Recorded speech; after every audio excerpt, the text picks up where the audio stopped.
All right, offensively, really slow start. And Luke Altmaier ends up with a pretty good game, 202 passing yards, 70 rushing yards. That 72-yard run was pretty amazing. The way that opened up, a good downfield block by Malik Ellis. I think you're encouraged by Luke Altmaier, despite 2 picks. That last one he threw up there, even Brett Bielema said it was a little bit risky in that situation. You got to make a play, but for Isaiah Williams, it's probably not the guy you want to throw it up for. When it's Casey Washington or Pat Bryant, you might feel a little bit better. But the other interception was Pat Bryant bobbling it and going into another defender. So I think you're encouraged there, but you got to get better pass protection. And I think Illinois is going to have to reassess its offensive line after 2 games because it doesn't look like Zach Chrysler is the best option at right tackle. He was a good guard last year, ups and downs, but he just doesn't look that second pass rush, that counter move that the edge rushers are making. He gave up a ton of pressures last week. He gave up more pressures this week, couple sacks, 6 sacks tonight. I thought Luke Altmaier had some happy feet at some times, but he was consistently feeling pressure in his face from that right side. You and I think you might have to consider putting Isaiah Adams back at right tackle and then figuring out, put Zach Chrysler back at guard and switch however you need to do because you are just not getting consistent protection on that right side. Even though run blocking tonight, I thought the offensive line was good. It's just Illinois got down so much that they really couldn't establish, the run game and go to it. Yeah, I thought the one drive they did establish the run really well early on. They tried that Griffin Moore sneak. I probably would not expect to see that too often anymore. It wasn't successful. To me, the offensive line and the right tackle, the right side in particular, is the biggest storyline of the week offensively. I don't have. I mean, you can pick and say, what about the wide receivers they have? I understand that. Right tackle is the biggest question mark going into Penn State. Like when we're watching warm-ups next Saturday, it's who is where on the offensive line. I know they want to keep that left side together of Julian Pearl and Isaiah Adams, and there's continuity. If they didn't want to do it, they would have just moved Isaiah Adams in the winter and been done with it. But I think that's your best option. I know Josh Geske played right tackle in the spring. There's a reason he's not there now, right? I mean, if he was that good in the spring, they would have kept Chrysler at guard.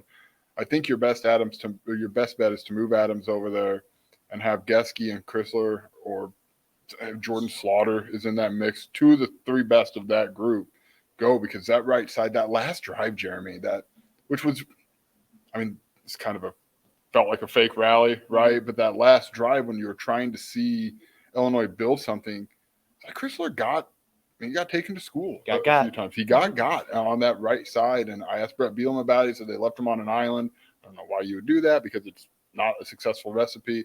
I'd be hard-pressed to think that doesn't get changed going into Penn State because it's clearly not the best answer. And that's not a one-game overreaction. You saw Toledo's edges there have spin moves on Zach Chrysler that just show that maybe his best football is at guard. Yeah, I think that's the biggest adjustment. Listen, there were some positives on that side of the ball. I thought they were able to run the ball when they really wanted to. Average 5 yards per carry, and that takes out all that sack yardage that Luke Altmaier had. When you get behind like this, when the defense puts them in the situations, and the offense did not have a good start either, so they kind of let the defense back on the field. But this team is not built to get into shootouts. That's why we said they got to control the pace of the game. When the defense is getting gashed for 75, 82 yards, 83 yards in these long drives, and then the offense goes 3 and out, this team is not built to do that. Like, I like Luke Altmaier. I like their passing game a little bit better than last year. But I thought this team was physical up front. I thought they were actually the better team for the most part in the trenches tonight.